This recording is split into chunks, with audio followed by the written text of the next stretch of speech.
Apple iOS 18.3 official update release করেছে। Update size আপনার ডিভাইসের উপর নির্ভর করবে এবং সেই সাথে আপনি বর্তমানে কোন ভার্সনে রয়েছেন তার উপর নির্ভর করবে। কেননা অনেকেই রয়েছেন যারা iOS 18.2.1 ব্যবহার করছেন, আবার অনেকে iOS 18.2 অথবা অনেকেই রয়েছেন যারা আগের যে ভার্সনগুলো রয়েছে সেগুলোতে অবস্থান করছেন। সেই ক্ষেত্রে আপনি যদি এখন আপডেট করেন তাহলে সরাসরি iOS 18.3 আপডেটটি পেয়ে যাবেন। আপনি যদি এখনো আপডেট না করে থাকেন তাহলে আপনার ফোনের সেটিংস অপশন থেকে জেনারেল অপশনে চলে যাবেন এবং জেনারেল অপশন থেকে সফটওয়্যার আপডেটে ক্লিক করলে এখানে আপনি iOS 18.3 আপডেটটি দেখতে পাবেন। অলরেডি আমি আমার এই ডিভাইসটি iOS 18.3 তে আপডেট করে নিয়েছি। আপডেট করার পর এখানে আপনি নতুন বিল নাম্বার দেখতে পাবেন।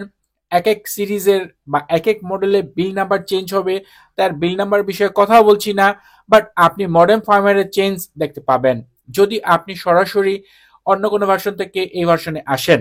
আর মডেম ফার্মওয়্যার চেঞ্জ হওয়ার কারণে আপনার ফোনের কানেক্টিং রিলেটেড ওয়াইফাই বলেন, এয়ারড্রপ বলেন, ব্লুটুথ বলেন, মোবাইল ডাটা বলেন, এই টাইপের যে সকল ইস্যু রয়েছে সেগুলোর ফিক্স আপনি দেখতে পাবেন।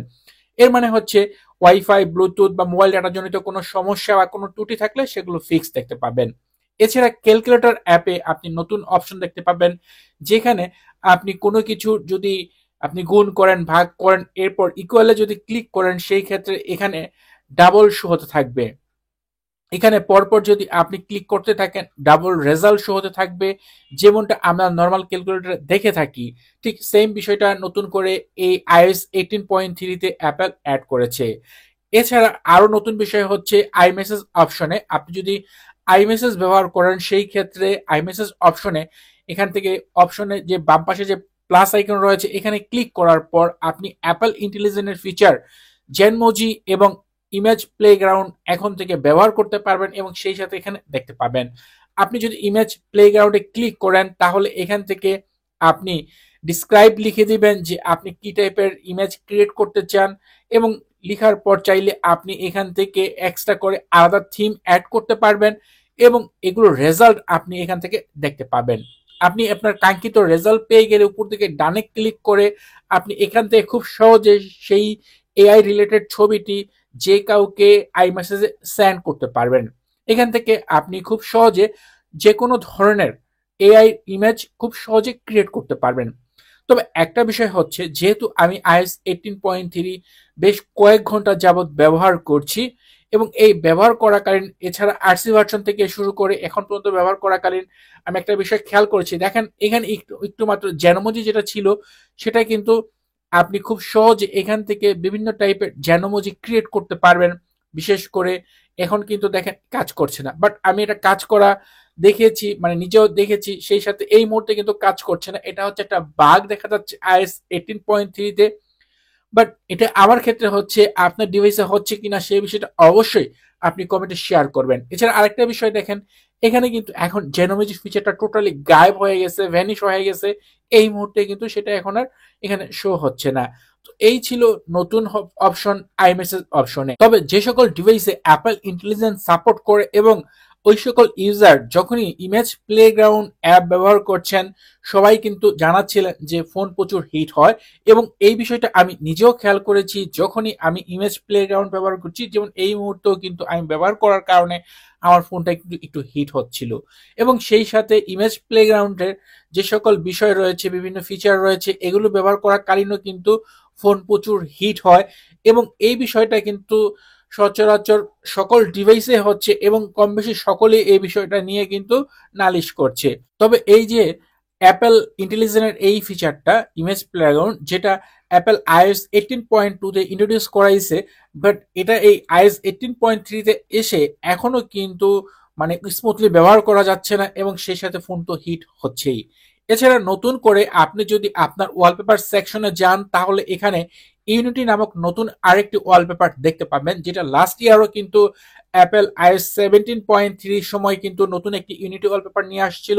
ঠিক সেম ভাবে নতুন একটি ইউনিটি ওয়ালপেপার নিয়ে আসছে অ্যাপেল এবছরও এবং সেই সাথে এই ওয়ালপেপারটি আপনি আইফোনের পাশাপাশি আইপ্যাডে এবং সেই সাথে এই ওয়ালপেপারের সাথে মিল রেখে নতুন একটি আপনি ওয়াচ ব্যান্ড এবং ওয়াচ ফেস নিয়ে আসছে অ্যাপেল, যা আপনি আপনার যে ওয়াচ রয়েছে বা আপনি চাইলে কিন্তু এটার যে ওয়াচ ব্যান্ড রয়েছে সেটা কিনতে পারবেন, এবং এই ক্ষেত্রে এটার দাম পড়বে $49।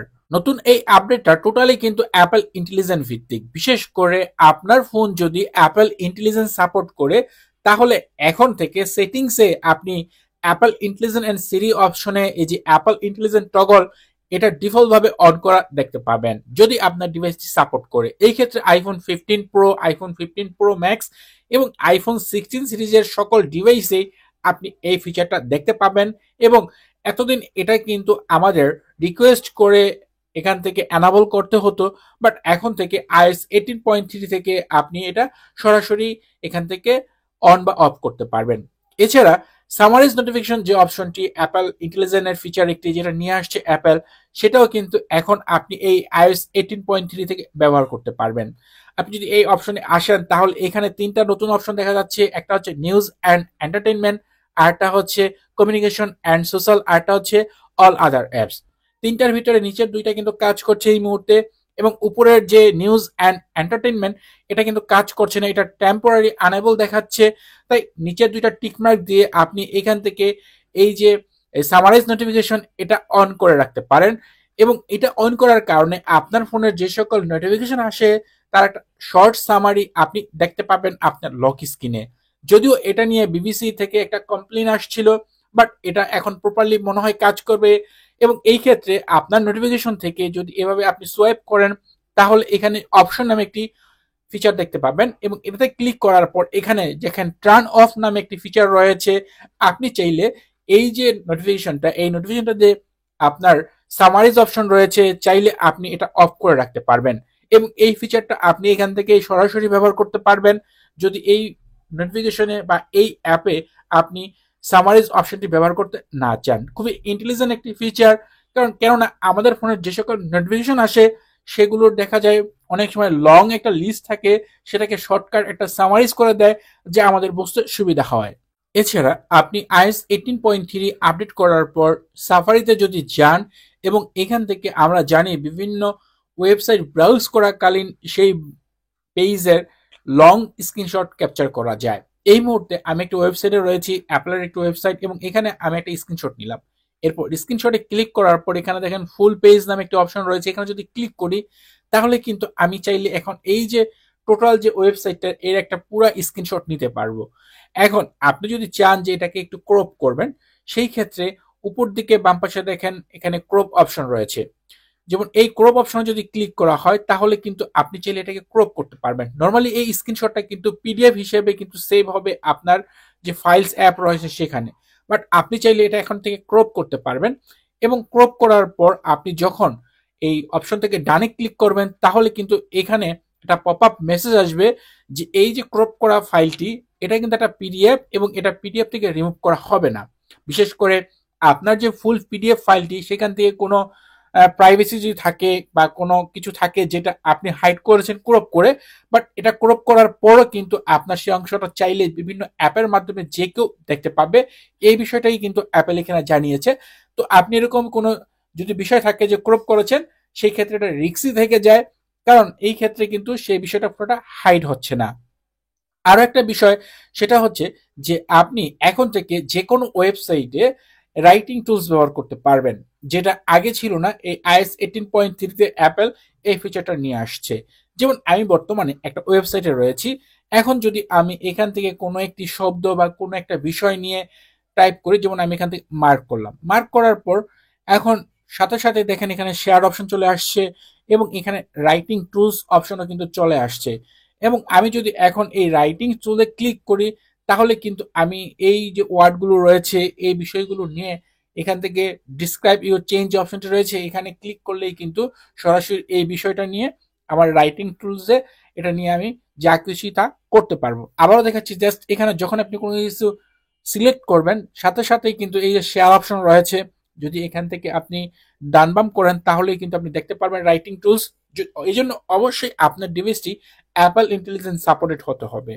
এবং আমি শুরুতেই বলেছি যে টোটাল আপডেটটাই কিন্তু অ্যাপল ইন্টেলিজেন্ট ভিত্তিক, কেননা অ্যাপল বর্তমান সময়ে এই ফিচারগুলো নিয়েই কিন্তু কাজ করছে। এছাড়া আপনি বর্তমানে যে অ্যাপ স্টোর রয়েছে সেখানে আপনার যে ন্যাচারাল ল্যাঙ্গুয়েজ রয়েছে সেই ভাষায় আপনি খুব সহজে এখান থেকে যে কোনো কিছু সার্চ করতে পারবেন।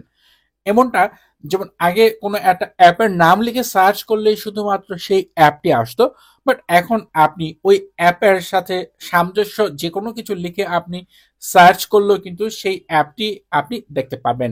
তো নতুন করে এই ফিচারটা আপনি অ্যাপ স্টোরে দেখতে পাবেন, যাকে ন্যাচারাল ল্যাঙ্গুয়েজ বলছে অ্যাপেল। মানে আপনার নিজস্ব ভাষায় কোনো কিছু সার্চ করেন, যেমন আমরা নর্মালি যদি সং ডাউনলোড লিখি সেখানে যদি আপনি বাংলায় গান লিখে সার্চ করেন, মানে GAN গান লিখে সার্চ করেন, তাহলেও কিন্তু আপনার ওই টাইপের অ্যাপগুলো এখানে শো হবে। মোটামুটি এই ছিল কিছু নতুন ফিচার। এখন কিছু বাগ ফিক্স নিয়ে কথা বলি। এট ফার্স্ট কথা বলবো অ্যাপল মিউজিক নিয়ে। এখানে কিছু প্রবলেম ছিল, সেটা ফিক্স করেছে অ্যাপল। এছাড়া কিবোর্ড অপশনে কিন্তু কিছু ল্যাগ ছিল, যে বিষয়টা হয়তো আপনারা অনেকেই বুঝতে পারেন, অনেকেই বুঝতে পারেন না। সেই ল্যাগটাও কিন্তু এই আপডেটে অ্যাপল ফিক্স করেছে।